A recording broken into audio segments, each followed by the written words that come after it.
Halo Sobat Investor, kembali berjumpa lagi di program di editorial yang akan membahas tajuk utama pemberitaan yang tersaji di idxchannel.com dan idxchannel TV. Bersama saya, Yanto Sujantono, redaktur pelaksana idxchannel.com. Sobat Investor, bagaimana kabar Anda hari ini? Dan bagaimana pula aktivitas investasi Anda sejauh ini? Apakah berhasil memanfaatkan indeks yang menguat tipis? Atau justru taking cash yang jadi pilihan Anda? Ya, Sobat Investor, sebagaimana kita tahu kondisi geopolitik yang terjadi di berbagai wilayah terus menjadi salah satu parameter penting dalam pergerakan bursa saham. Di balik itu di level domestik maupun di level global. Salah satu yang utama tentu adalah dinamika terkini yang terjadi di Selat Hormuz, di mana Iran masih kukuh untuk menutup akses strategis tersebut, terutama bagi kapal-kapal yang berbendera negara sekutu Amerika Serikat. Hal ini tak lepas dari serangan yang dilancarkan Amerika Serikat dan Israel terhadap negeri para mulah tersebut sejak 28 Februari 2026 lalu. Nah, di tengah perseteruan yang belum juga mereda, pihak Iran mencoba memainkan salah satu kartu truf mereka, yaitu kuasa wilayah atas Selat Hormuz yang notabene merupakan jalur yang sangat strategis dalam ekosistem industri minyak global dan energi global, di mana lebih dari 20% pasokan minyak mentah di dunia atau sekitar 20,3 juta barel per hari didistribusikan melalui jalur tersebut. Tak hanya minyak mentah, jalur Selat Hormuz juga sangat krusial bagi ekosistem gas alam cair global. Dengan 19-20% dari total volume perdagangan LNG global juga melintasi selat tersebut setiap harinya. Praktis, dengan posisinya yang sedemikian strategis itu, penutupan Selat Hormuz terbukti membuat harga minyak global melonjak signifikan hingga sempat menyentuh angka $130 Amerika Serikat per barrel. Ini jauh dari harga rata-rata harian saat jalur tersebut terbuka secara normal.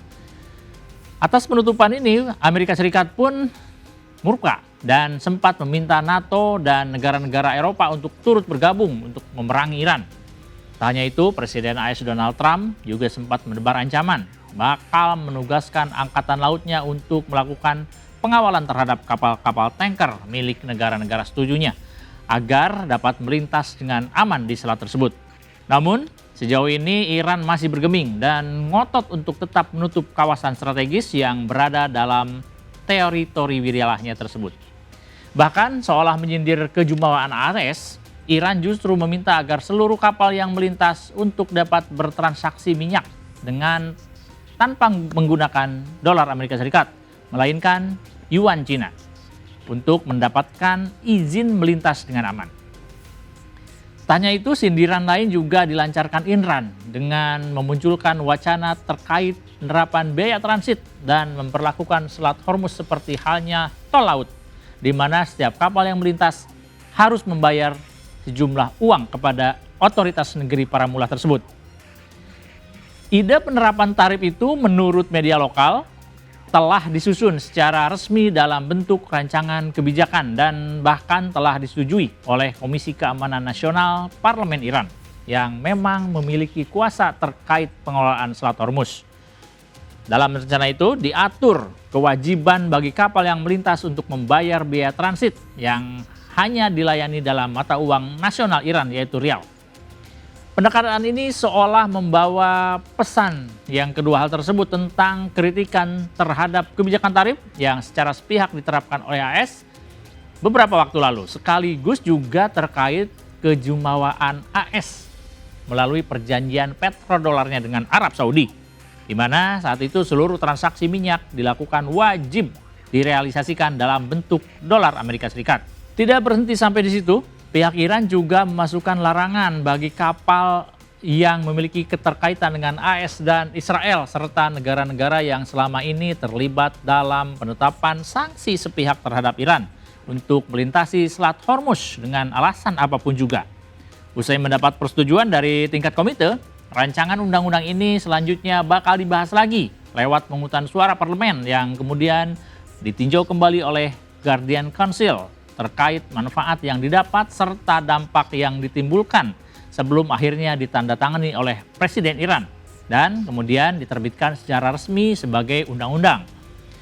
Beredarnya kabar ini praktis saja semakin menimbulkan kekhawatiran pada publik dunia, yakni terkait potensi membengkaknya harga minyak dunia lantaran harus menanggung biaya tambahan dari penetapan tarif tersebut. Nah, berkaca dari kondisi itu, dari dalam negeri, Menteri Pertanian Andi Amran Sulaiman pun turut angkat bicara dengan menggarisbawahi fakta bahwa Indonesia juga memiliki daya tawar yang tak kalah kuat dengan apa yang dilakukan oleh Iran, yakni lewat penguasaan di Selat Hormuz itu. Daya tawar tersebut, menurut pria yang dipanggil Menteri Amran itu, tak lain adalah penguasaan Indonesia terhadap pasar minyak sawit mentah atau crude palm oil atau CPO.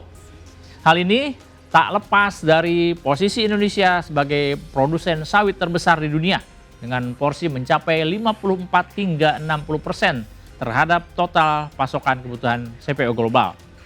Karenanya Amran menegaskan bahwa posisi Indonesia sangat penting dalam ekosistem rantai pasok CPO global dengan setiap kebijakan yang diambil tidak hanya berpengaruh terhadap stabilitas pasar domestik, namun juga akan berimplikasi langsung terhadap dinamika harga dan ketersediaan minyak nabati di pasar internasional. Dengan meminjam pendekatan yang digunakan Iran di Selat Hormuz, menurut Amran, Indonesia bisa saja secara sepihak menghentikan ekspor yang hal tersebut tentunya bakal dapat mengganggu stabilitas ekonomi secara luas. Karena begitu banyaknya produk turunan dari produk sawit yang sangat dibutuhkan oleh masyarakat dunia. Sebut saja misalnya dari minyak kelapa, margarin, hingga beraneka produk perawatan kulit seperti skincare. Bukan hanya isapan jempol semata tentunya, ancaman tersebut juga sudah pernah dilayangkan Amran kepada negara-negara yang dinilai telah mempermainkan isu lingkungan dan dengan sengaja mengganggu keberlanjutan perkebunan sawit. Ancaman tersebut dilayangkan Amran pada Oktober 2025 lalu bersama Menteri Energi Sumber Daya Mineral Bahlil Lahadalia yang sempat berencana menghentikan ekspor bahan bakar minyak dengan bauran sawit sebanyak 50%. Atau yang biasa disebut dengan istilah BBM B50. Terlebih lagi langkah penghematan ekspor tersebut dikatakan Amran bisa saja benar dilakukan seiring dengan adanya mandatori dari perundang-undangan yang mendorong penggunaan BBM B50 di Indonesia sejak 2026 ini. Tak hanya itu, Presiden Prabowo Subianto juga mencoba memanfaatkan penggunaan BBM B50 sebagai opsi diversifikasi di tengah ancaman lonjakan harga minyak mentah dunia. Maka dikatakan Amran, jika memang nantinya upaya switching kebutuhan BBM ke B50 tersebut berhasil dilakukan, maka salah satu konsekuensi psikologisnya adalah porsi ekspor CPO yang bakal terpangkas.